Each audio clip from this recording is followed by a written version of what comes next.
Hello and welcome to the Winners Find a Way show. I am your host, Trent Clark. Excited about today's show. I've got my good friend, Michael Levin. Michael, how are you doing, buddy? I'm great, Trent. Thank you for having me on. I'm really stoked to be here. Thank you.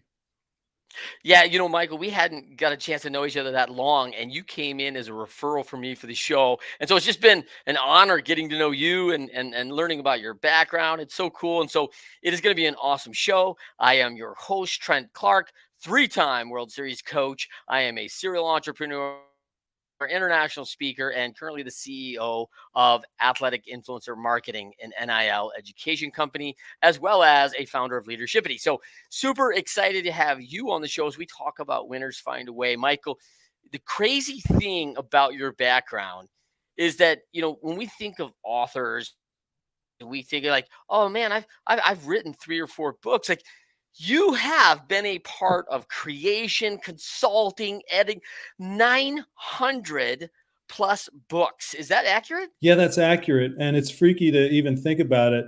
But about 4 years ago, I sold my prior ghostwriting business. So I had to actually stop and, make a client list and add everything up. And at the time, it was in the 700s. And, 4 years have gone by and another 150, 180 books that I've been involved with since. So yeah, it's over 900. I mean, it's nutty, but So listen, if someone out there wants to write a book yeah. and you need like a bestseller, like, hey, just so you know right now, you call Michael Levin, you get in touch with him, and it's almost a shoe-in, right? It's a guarantee. Is that it, Michael? It's a lock. It's a promise. it's, it's a promise. I Trent, love it. the reason it's a promise is that I can deliver a really quality book. And then, one of the dirty little secrets of the publishing industry is that you can pay people for bestseller status.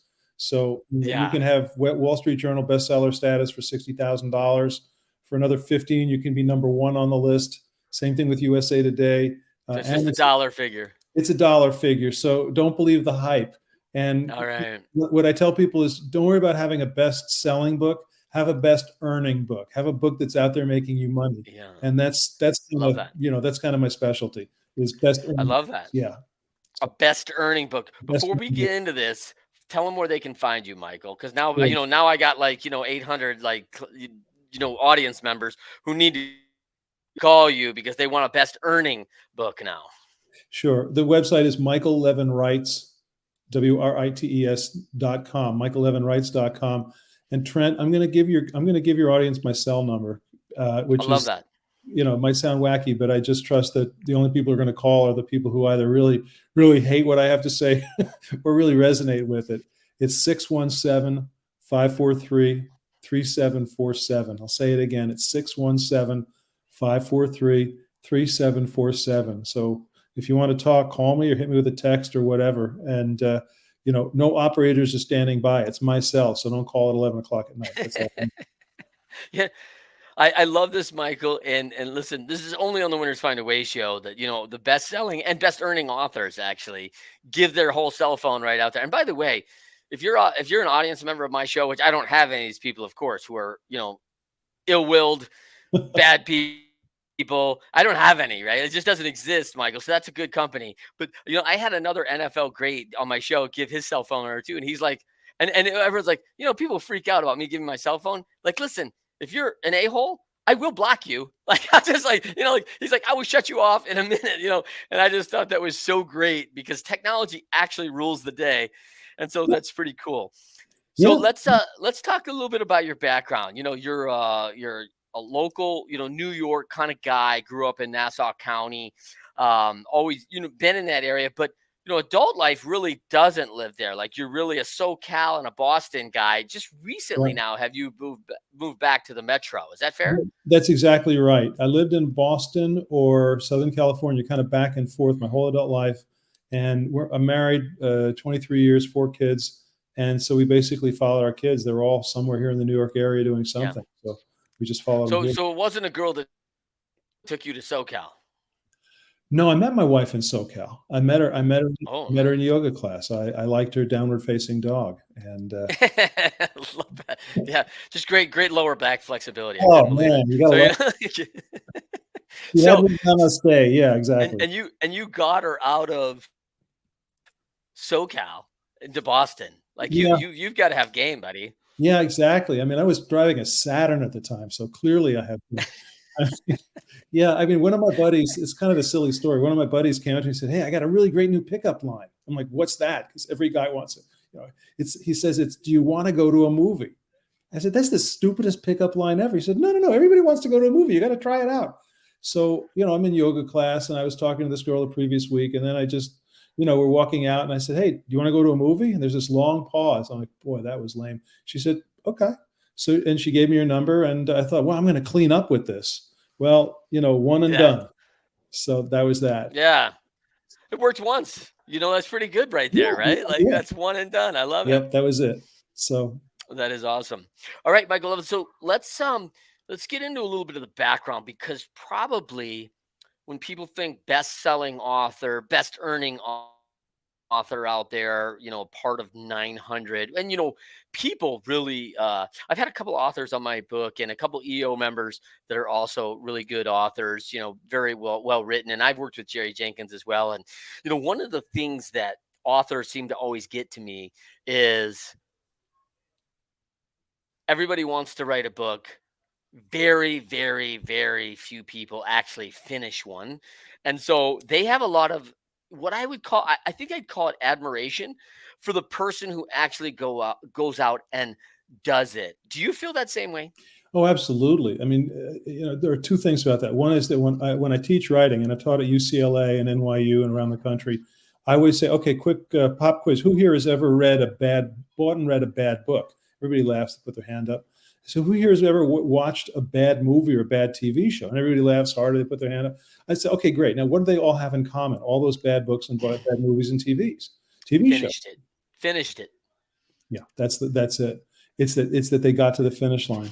And I call my laptop my $2 million hard drive because I Yeah. have roughly $2 million worth of books that are paid for, that people paid me to write and that are completed. And we just have to push go and it's out there and I can't get them on the phone. Some people just have a phobia around, finishing or being judged or something like that. I always tell people, don't think about the critics because there are no critics. That's just an illusion. Think about the people your book is going to help. Think about the people only you can touch and only you can improve their lives. And sometimes they don't get there. So, whenever I see a book, uh, I'm like, I know it's almost like when you have kids. Before you have kids, you don't get it, but when you do, and you see a parent with a 2-year-old or a 3-year-old, you realize all the effort that it took to get that kid out the door that morning. Oh, yeah. And it's the same thing with books. I know what it takes, and I mean, it's my job to make it really just effortless for the author. And you give me about 10, 12, 14 hours on the phone over a period of a few months, and then you're going to be holding your book. And I like to say I only work with people who are too busy to talk to me. If you're not that busy, you don't need a book. If you are that busy, you don't have the time to do it. It's not in your. It's not the highest and best use of your time to lock yourself away when you could be working or making money or with your family or sailing or whatever you like to do. So it's my job to simplify it. But man, if you're doing it by yourself, it's a real struggle and it takes a huge amount of time. And, so my hat is off to anybody who gets to the finish line with or without somebody like me. Yeah. That's that. Did you study? Okay, so you have this unique background because you have an Amherst College and you went through the university there. Now, was that in writing? Because you're a law school grad from Columbia. I mean, this Yeah, is no joke. Like, and most the Columbian law degree are not authors, if that's fair. yeah, They're that's fair. maybe textbook authors. Well, yeah, I mean, they're highly successful partners in law firms. Yes. And I mean, when I was in college, if you'd asked me what I was, I would have said I was pre-novelist. I knew I wanted to write books, and that's all I wanted to do. And I sold 3 out of the gate to Simon and Schuster. Could not come to terms on the fourth. Um, I did, I graduated Columbia, got a job with a couple of law firms in Boston, one after the other. I didn't like it. They didn't like me. It was a really bad fit. I was just not meant to be there. We were talking about this. I represented this one guy who was he had literally taken 5 widows of their life savings, which was only about $25,000 each. And, and he ripped them off totally for the money. And I got him off. And then, as I said, last I heard he was running a restaurant in Pennsylvania. And, it was one of those gut check moments where you look at yourself in the mirror and you say, is this, what am I going to become if I keep doing this?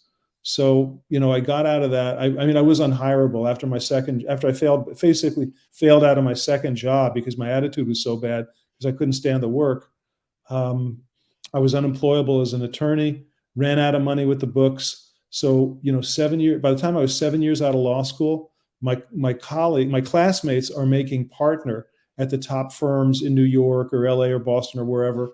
And I was literally on heating assistance because I was so broke that I wasn't making, I was below the poverty. I was literally a starving writer. I was below the poverty line in Massachusetts, and they give you heating assistance because they don't want the poor to freeze to death.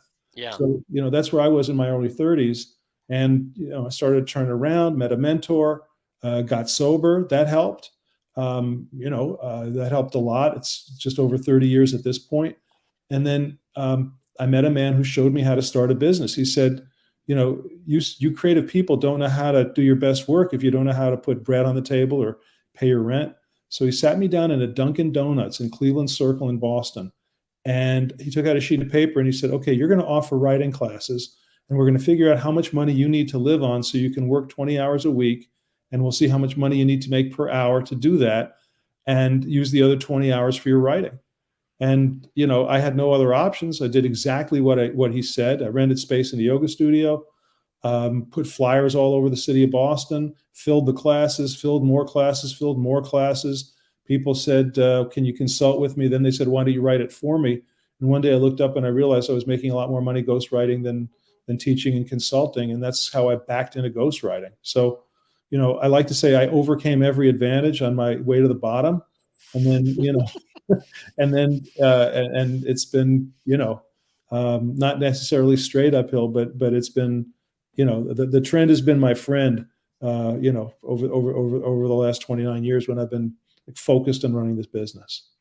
When you think about like those early days and we talk about overcoming, I mean, that's a lot of the show. A lot of people look at Michael Levin now and go, oh, always a successful champion, Columbia Law. I mean, come on. Now, how could anything ever go wrong?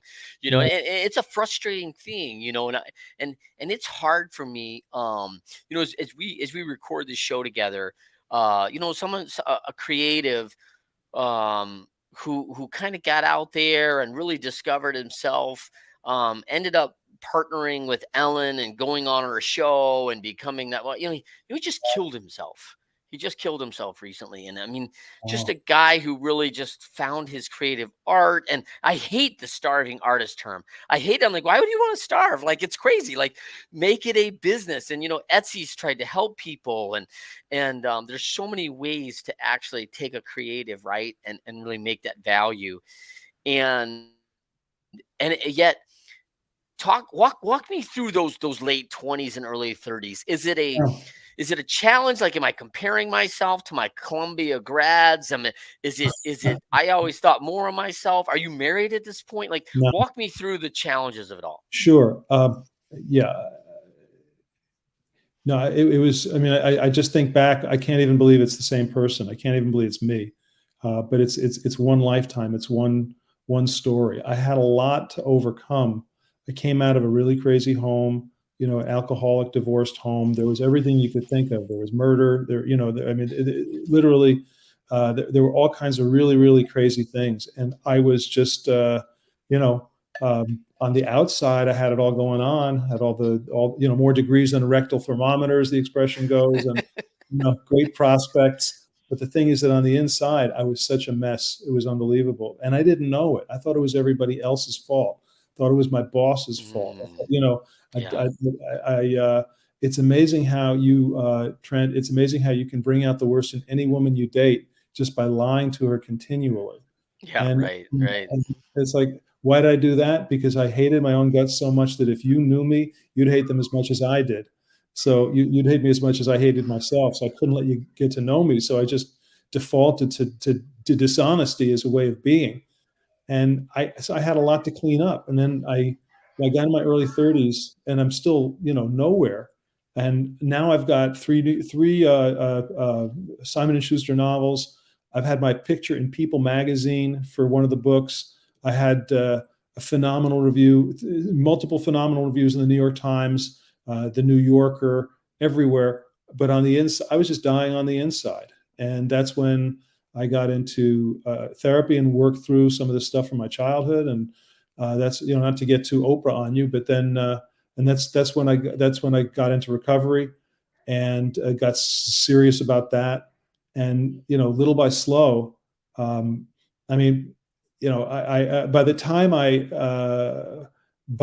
I got my business started, I had $29,000 worth of credit card debt, no income, 5,000 in an IRA, no savings. I'd taken my last $1,000 of cash advance out of off a credit card. That was the last one I could get, and I couldn't get any more credit cards. I was really, really jacked, and it took about 5 or 6 years to wipe out that credit card debt.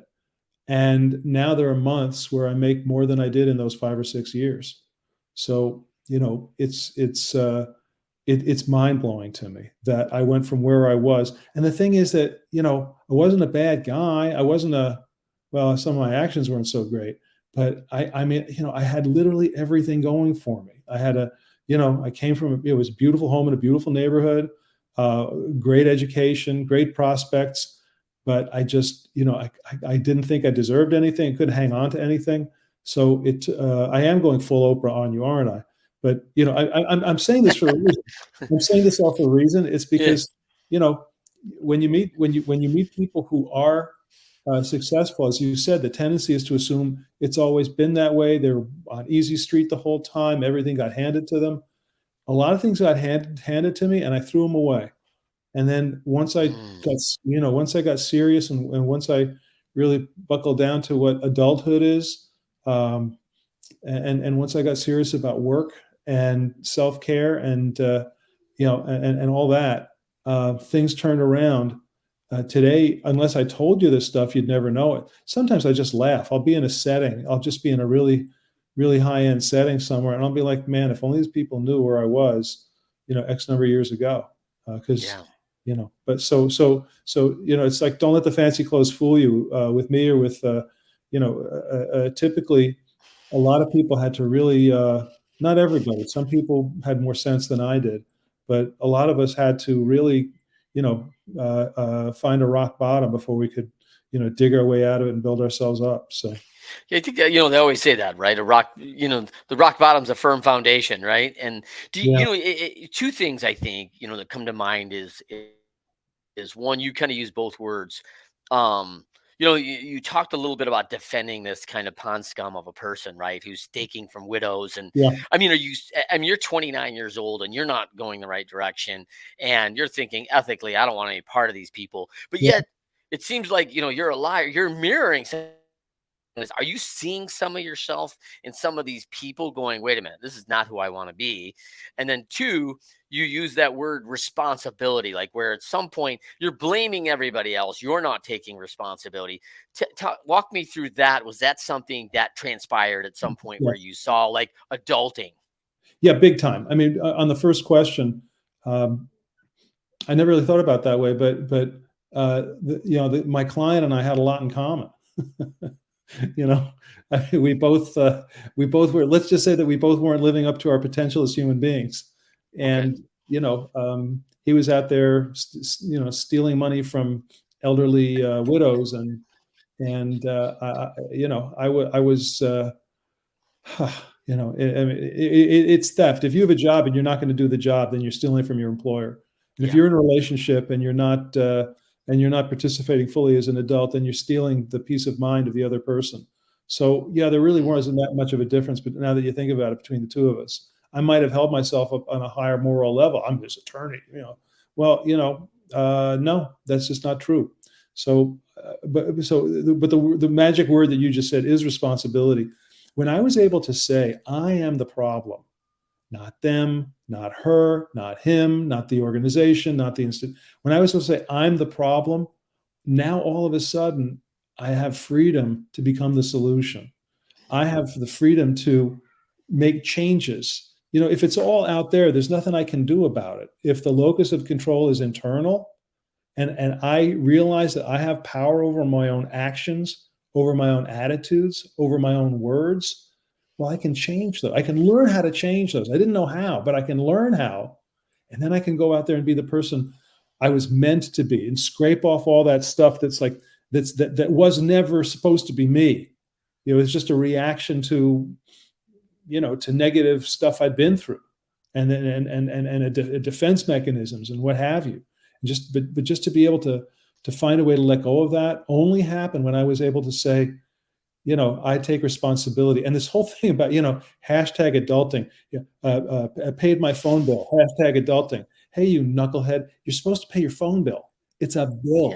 They don't want Yeah. your money. They want their money. The IRS doesn't want your money. They want their money. So, Yes. it's sort of like, we today take unseemly pride in doing things that previous generations just did because they were Yeah. supposed to do them. And, I mean, today, this whole quiet quitting thing, I've had two typists do the quiet quitting thing on me in the last 6 weeks. And I'm like, do they have enough money? Are they good? Can they afford to just like stop working? Do they think that they're going to, I'm going to continue to throw them? It just bewilders me. But that's the culture today, and it's not a win. It's not a winning hand. Where a lot of people say we're a nation in decline, which is tragic, and it's true. And part of it is that we have this victimhood mentality in our society instead of the sense of taking responsibility. And you can say, well, Michael, it's easy for you to say that you were pretty much a victim. Yeah, kind of. I was, and I brought that on myself. But you know what? I straightened out. I cleaned up my act, and so and I've been running a pretty clean show now for more than 30 years. So I think I'm entitled to say, if you don't take personal responsibility for your life, then your life is your fault, and it was certainly mine.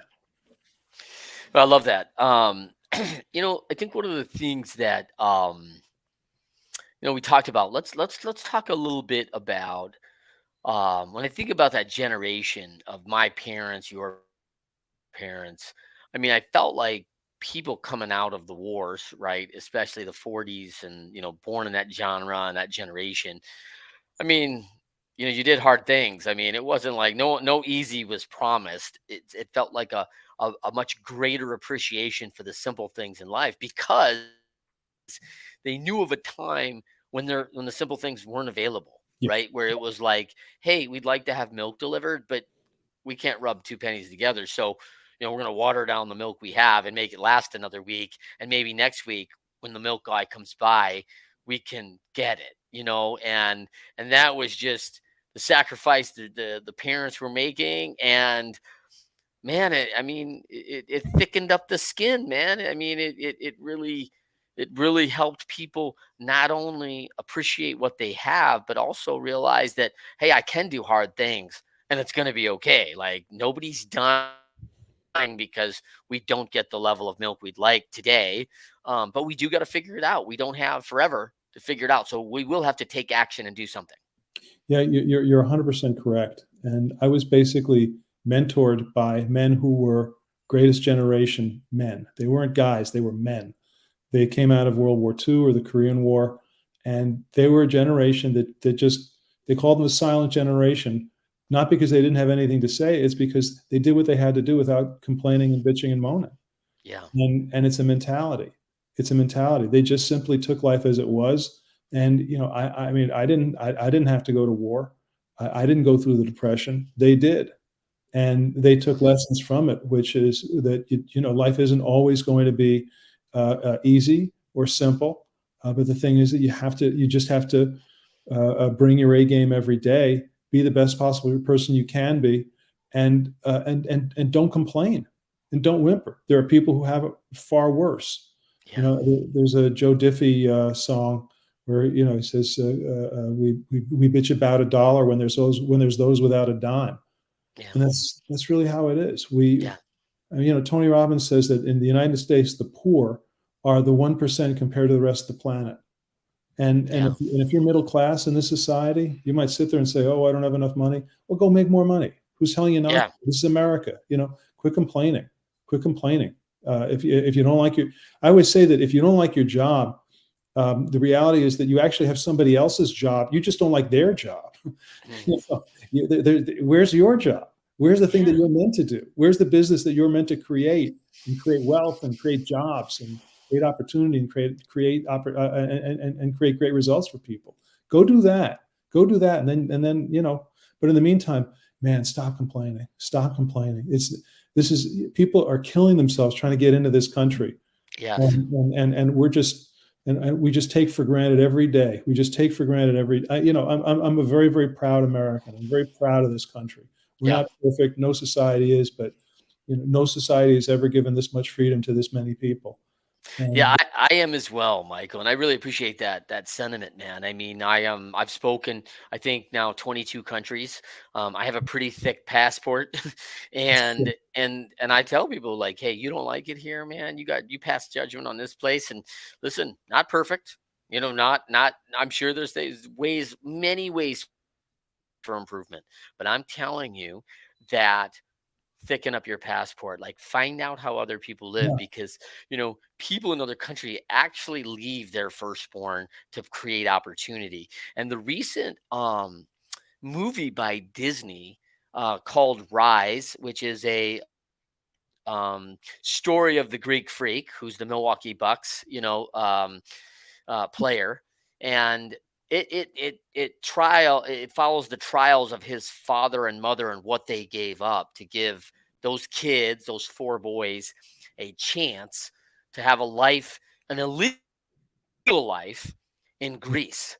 And like they're running, they're always under the radar. They're not legal citizenship, but they had to get out of um, just the demise and the oppression of Africa where they were at. And they literally left their firstborn son to a sister and made their way in the dark to create this life for the rest of their family.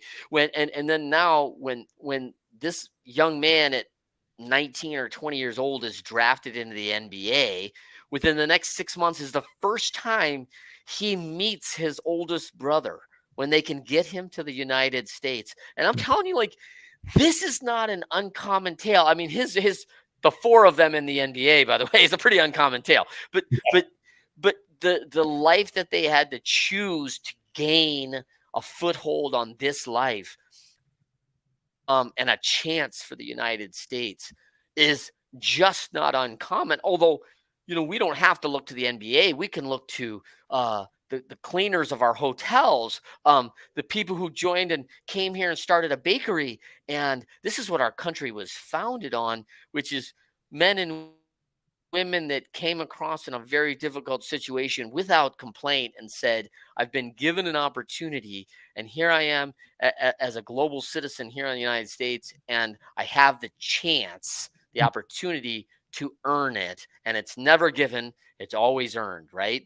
And man, I think people miss that a lot, Michael.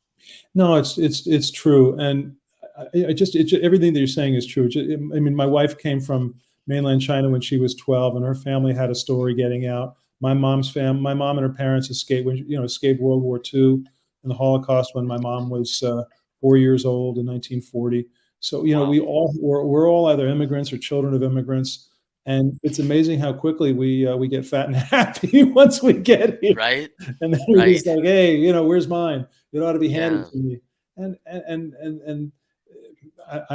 I mean, I'm thinking about one thing, which is that I remember reading that in a number of countries, if you want to buy or sell real estate, you just want to buy a home, can be as many as 120 steps in the process, Yes. and that means going to the government for this license or this approval or whatever. And here in the United States, it's like 12. There are like Yeah. 12 things. And this means that in most other places, people cannot buy and sell houses to strangers. They can only sell to people in their community because there's no way to prove title and so on. So even just simply the fact that you can save up money and buy a home anywhere in this country, and no one's gonna question you, and there's just a handful of steps. The fact that you can drive. I mean, I think about this. You go to Europe, you go to other places where there's a border every 4 hours, or whatever. You can Yes. drive in this country 3,000 miles, and all you have to do is get gas, Mhm. and no one's going to ask you for papers. It's going to be the same currency. if you don't like where you are, pick up and leave. It's a mobile society. If you see an opportunity, Yeah. when I was in college, there was one guy. I was like, "What are you going to do?" He said, "Well, I'm going to move out to Phoenix because they don't have any discount tire stores out there." And he opened up discount tire stores. He's a gazillionaire today. Yes. Because, one of my buddies. Do you know Dan? I'm just blanking on his name. He was the general manager. Dan. He was the general manager of the Red Sox. He's the one who said the thing about climate. Dombrowski. Yeah, yeah. So no, Yes. before this is like, I'm blanking on his name just because I'm thinking of a thousand things.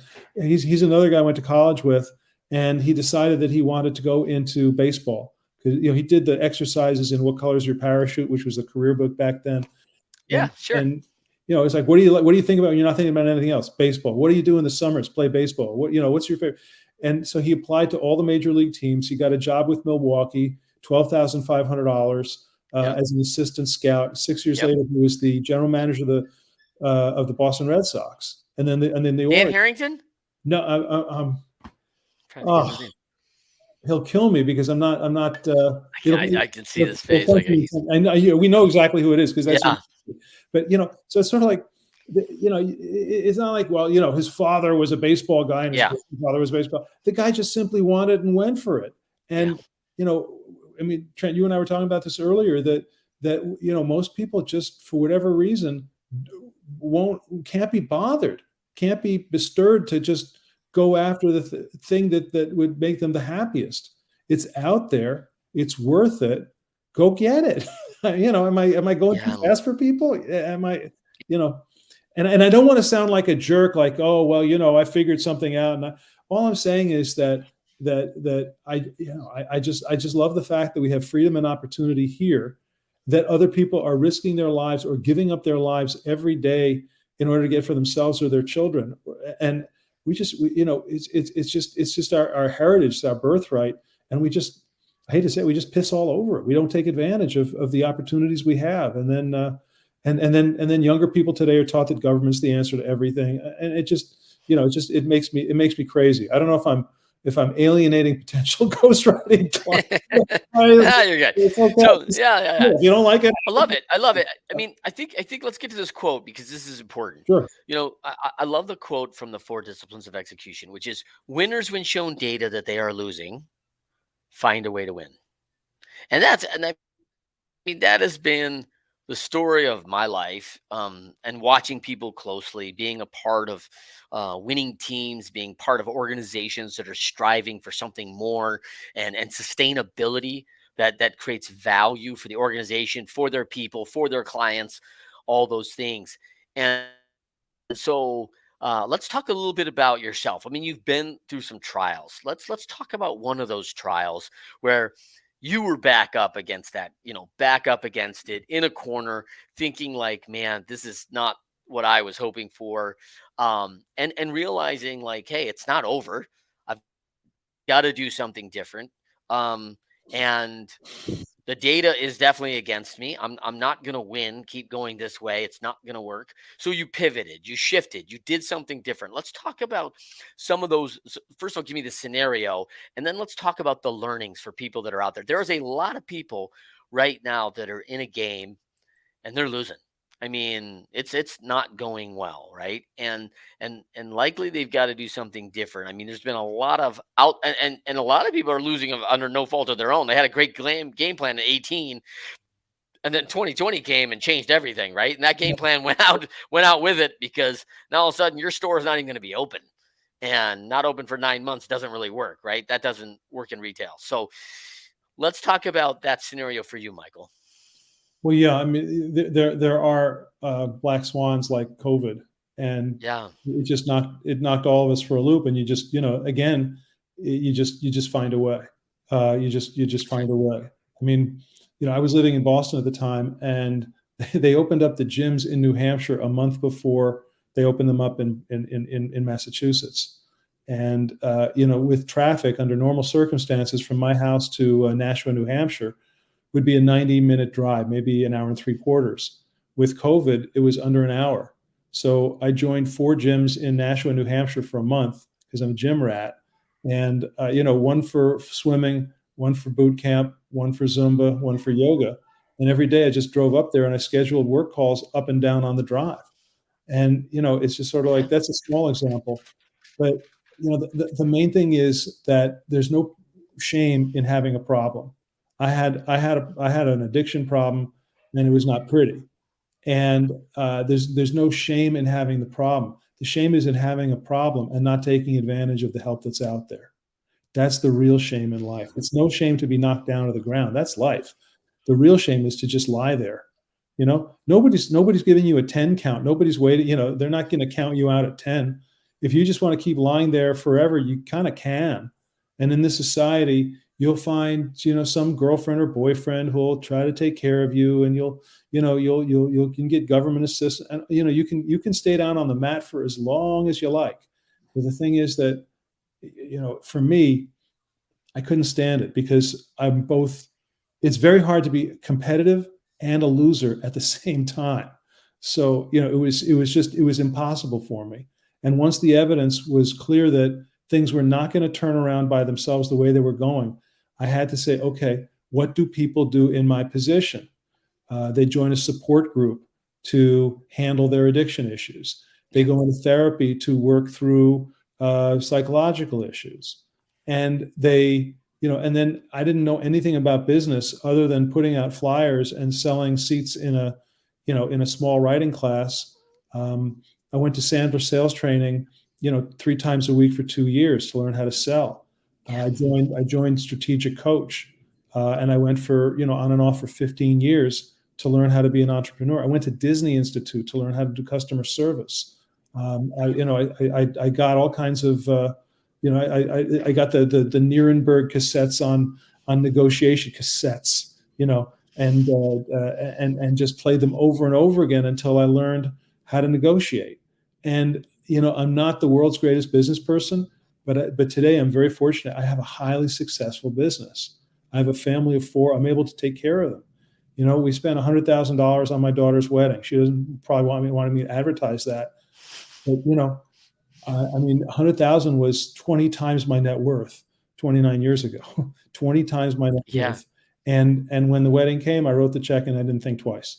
And Right. it's like how does that happen?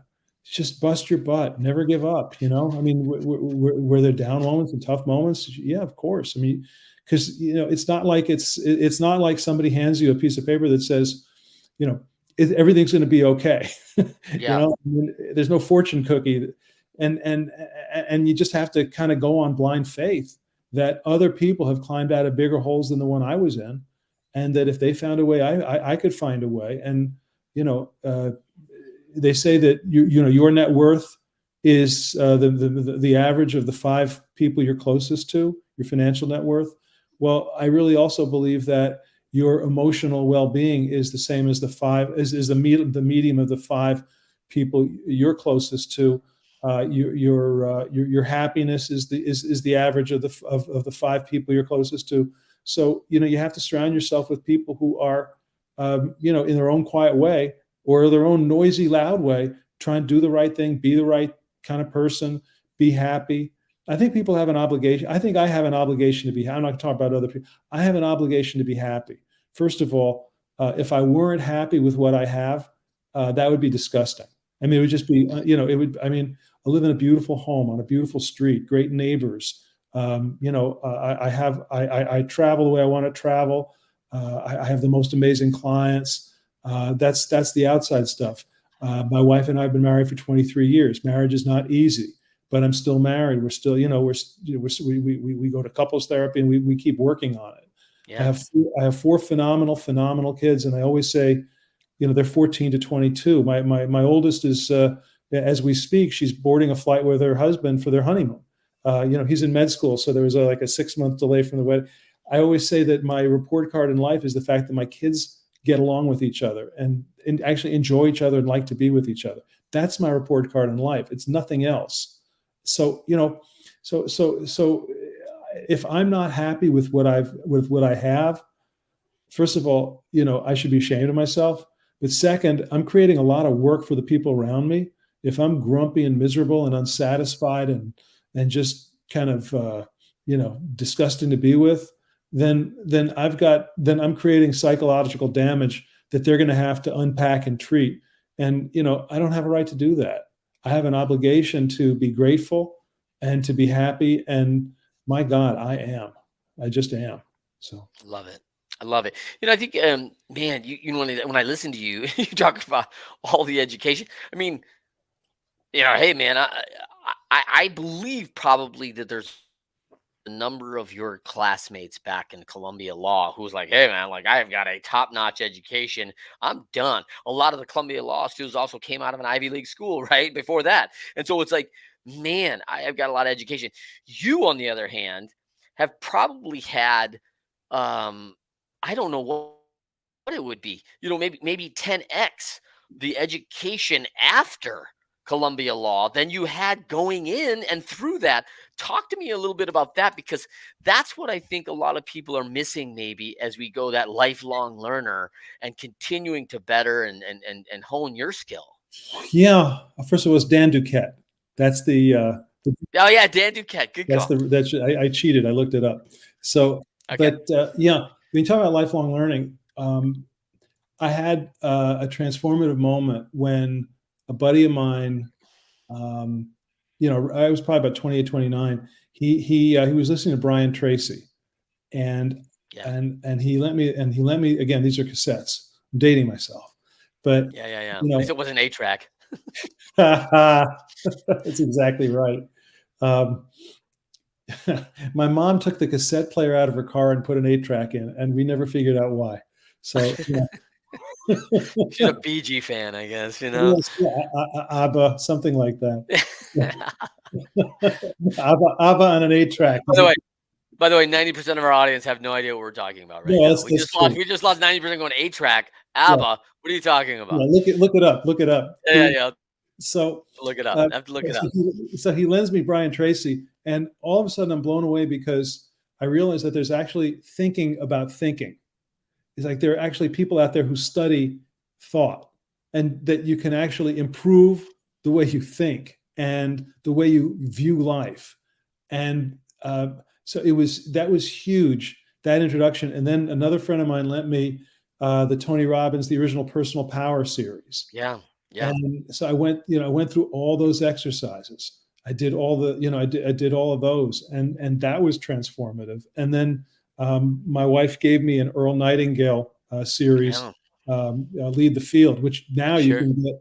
It's free on YouTube. You don't have to buy it.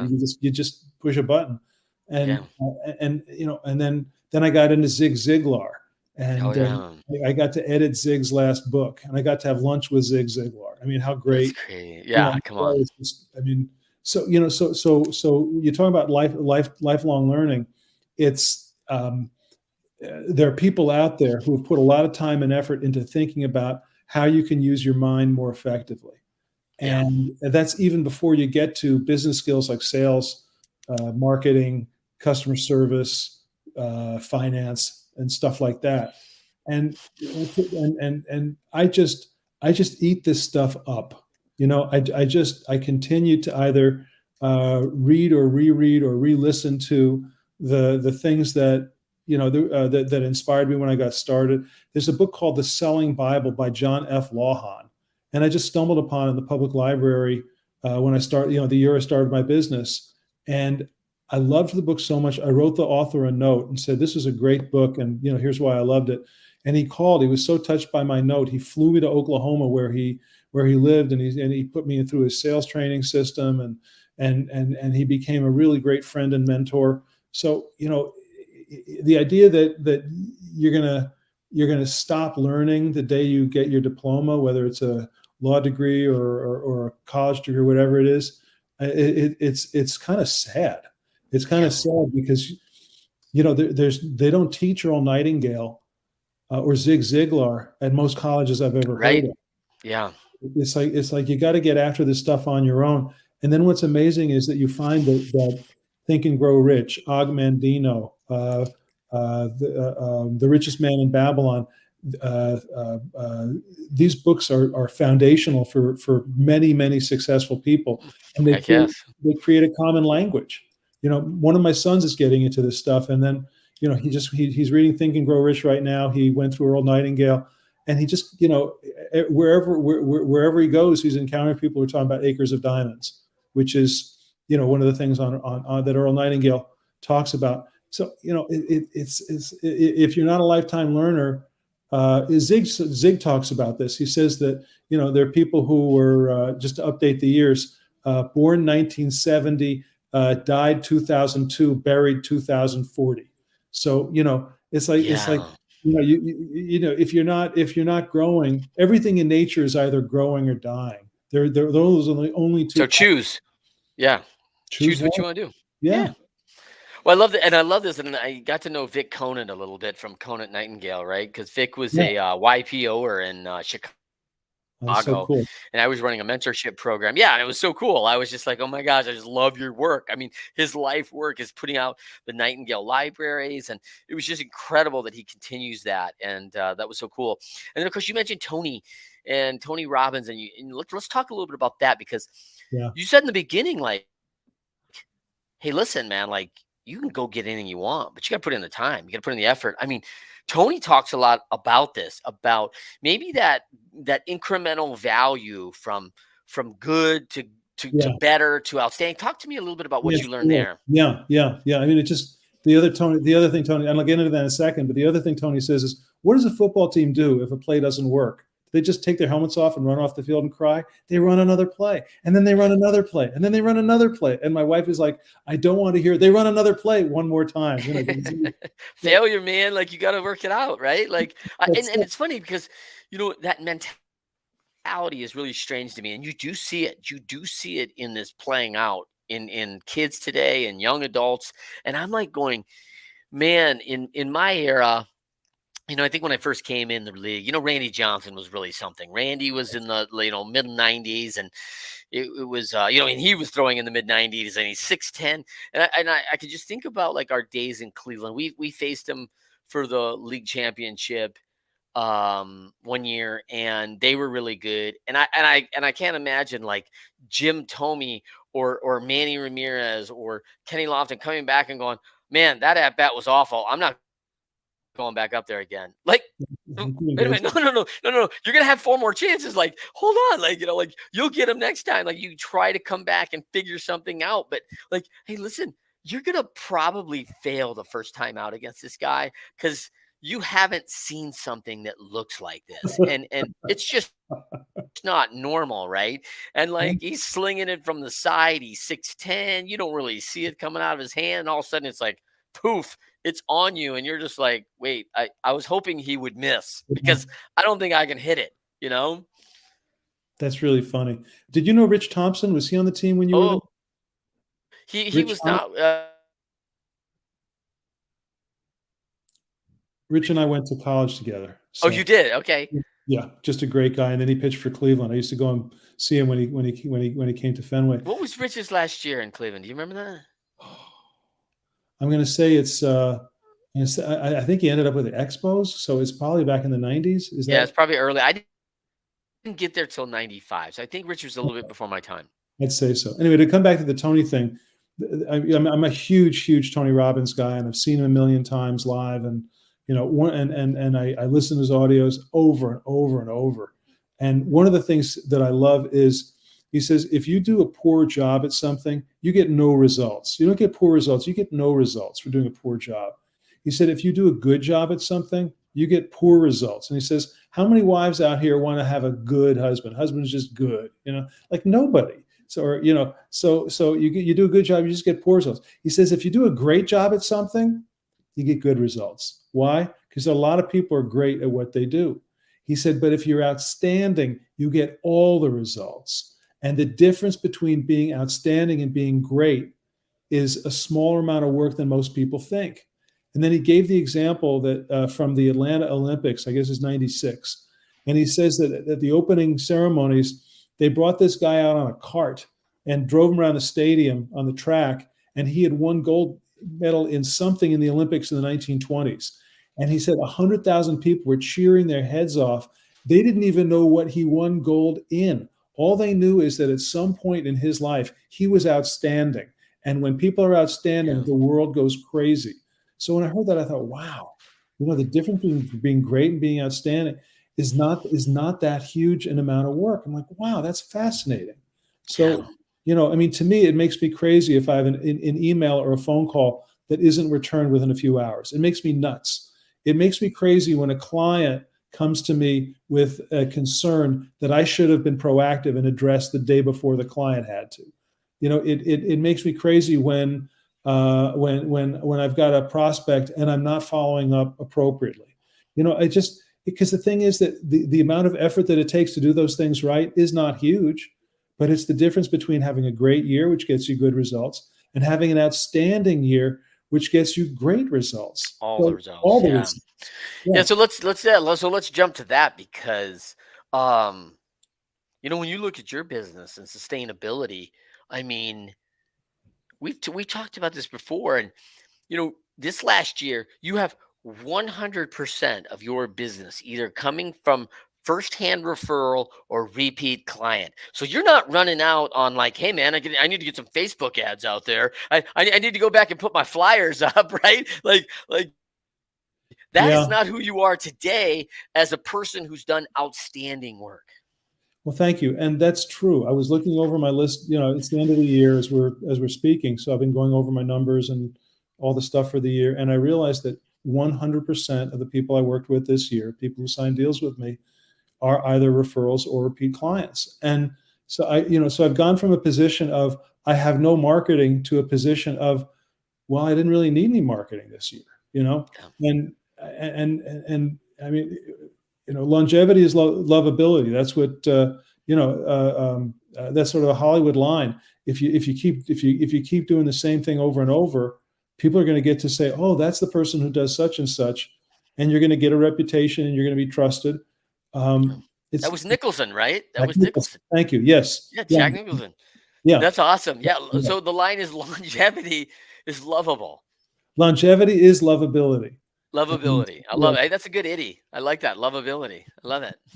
so that's that. Yeah, and when I started off, we were talking about this earlier. Also, there's a book by Charles M. Givens called Wealth Without Risk, which was it was like Tony Robbins before Tony was Tony. Back in I think he wrote it either in the 80s or the early 90s. And there's this line. It's a big fat like 400-page book, and in the back, it's almost like in a footnote in the notes. There's almost a throwaway line, but to me, it was life changing. And I'm going to see if I can get it right the first time. He said, initially, it will take you 10 units of effort to get 1 unit of results. Yeah. But if you stay with it, all you'll need to do is to put out 1 unit of effort and you'll get 10 units of results. And Mm, I love that formula because it's simple, it's applicable to everything, any business, any field, and it's true. So if you had measured, if I had stopped and measured my business by how it's doing after 3 years or 4 years or 5 years, I might have said I ought to pull the plug. This isn't going anywhere. But there is a thing, and I know your son is in Buffalo right now playing hockey. There is a thing called hockey stick growth, and it's yeah. it's it's little, it's little, it's little, and then all of a sudden, boom! It just Yeah.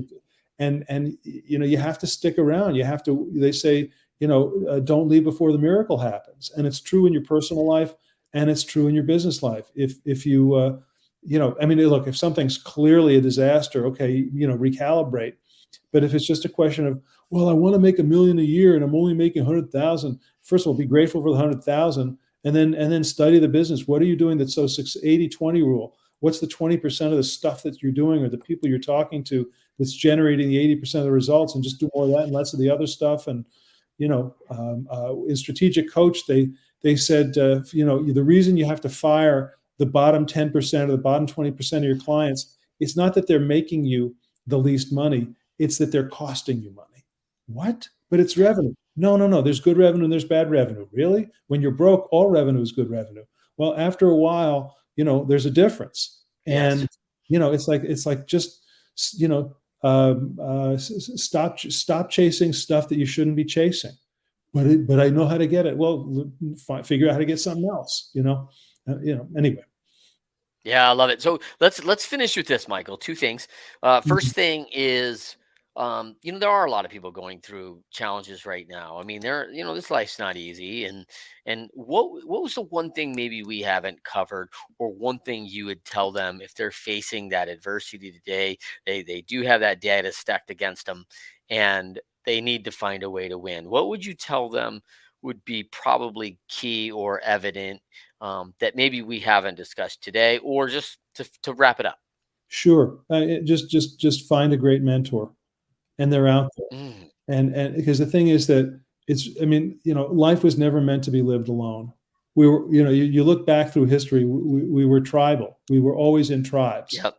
And today, because of technology and social media, we're so isolated. We're all alone behind our laptops. We're all, staring at our phones. We're losing empathy for other human beings, because empathy comes when you can look other people in the eye and see that they're just as human as you are. And that's something that's kind of going by the boards, incredibly sadly, in today's world. So don't try to John Wayne it. Don't try. They don't even know what Yeah. John Wayne is. Don't try to go through life alone. And find a mentor. If you can go to, there's a thing called SCORE, which is retired executives, through the Yep. government, and they're all, there's a branch everywhere. These are folks who they went through it, they did it, and they'll be your mentor for free. You can go to 12-step meetings and find mentors. You can go to, there are tons and tons of places out there. And then you can also just reach out to somebody online and say, just look them up on LinkedIn and say, your career is amazing. Will you mentor me? It's Yep. only, I only need an hour a month, or whatever. And, I've had the same guy, Bob. He's been my guy. He's been my go-to guy. It'll be 29 years since the night I met him, Wow. January 31st, 1994. That's And incredible. we talk. He's like a father to me. He surprised me. He drove down to my daughter's wedding. He lives in Vermont. It's a 5-hour drive, and I'm standing there, and all of a sudden there's Bob. It's like where do you get Yeah. that? So that would be my strong suggestion. Don't do it alone. Get a mentor. And Tony Robbins says success leaves clues. Study successful people. Be around them. Learn from them. And just do. I was told, do what they do, walk where they walk, and you won't blow up. You know. I love that. And I tell you, on the mentorship thing, I mean, I will tell anybody who will listen, like, look up the 5 most crazy mentors that you think would best serve you.